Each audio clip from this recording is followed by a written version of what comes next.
dalam silabus harus benar dan dapat dipertanggungjawabkan secara keilmuan. Yang kedua, relevan.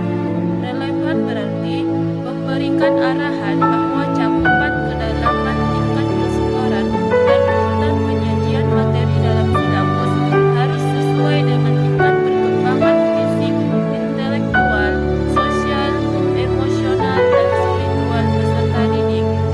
Yang ketiga ialah sistematis. Sistematis berarti komponen-komponen silabus harus saling berhubungan secara fungsional dalam mencapai kompetensi. Kemudian yang keempat, konsisten. Konsisten ialah pengembangan silabus terjadi hubungan yang konsisten antara kompetensi dasar, indikator, materi pokok, pengalaman belajar, sumber belajar, dan instrumen penilaian bersifat searah dalam rangka pencapaian standar kompetensi. Yang kelima yaitu memadai. Memadai berarti cakupan indikator, materi pokok, pengalaman kerja, sumber belajar, dan sistem penilaian cukup memadai untuk menunjang pencapaian kompetensi dasar.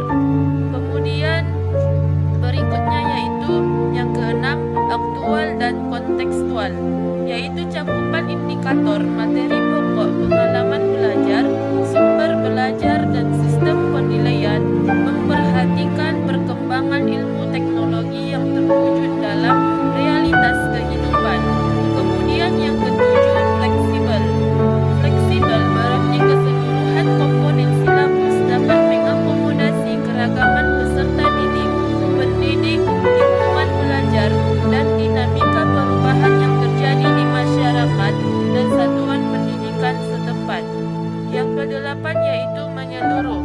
Menyeluruh berarti pengembangan indikator silabus hendaknya mencakup keseluruhan ranah kompetensi. Kemudian perubahan format RPP 2021 lembar dan RPP sebelumnya yaitu K13. Pada format RPP K13, yang pertama, formatnya guru diarahkan untuk mengikuti format RPP secara kaku. Kemudian yang kedua, komponen pada format RPP K13 memiliki banyak komponen karena guru diminta untuk menulis dengan rinci. Dan yang ketiga, durasi penulisan untuk RPP K13, penulisan RPP menghabiskan waktu yang sangat banyak. Kemudian format RPP 2020. Yang pertama, format RPP 2020, guru secara bebas dapat memilih, membuat, menggunakan, dan mengembangkan format RPP. Kemudian yang kedua, komponen pada format RPP 2020 terdapat 3 komponen inti atau komponen lainnya bersifat pelengkap dan dapat dipilih secara mandiri, seperti tujuan pembelajaran, kegiatan pembelajaran, asesmen atau penilaian.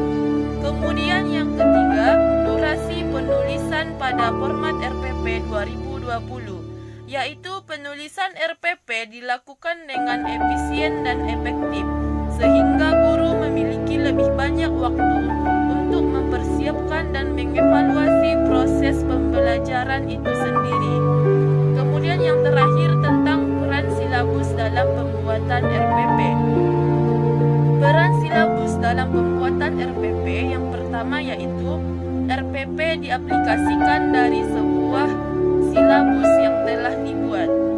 Yang kedua, sebagai pedoman atau acuan bagi pengembangan pembelajaran lebih lanjut, yaitu dalam penyusunan RPP, atau sebagai pedoman acuan bagi pengembangan dalam pembuatan RPP.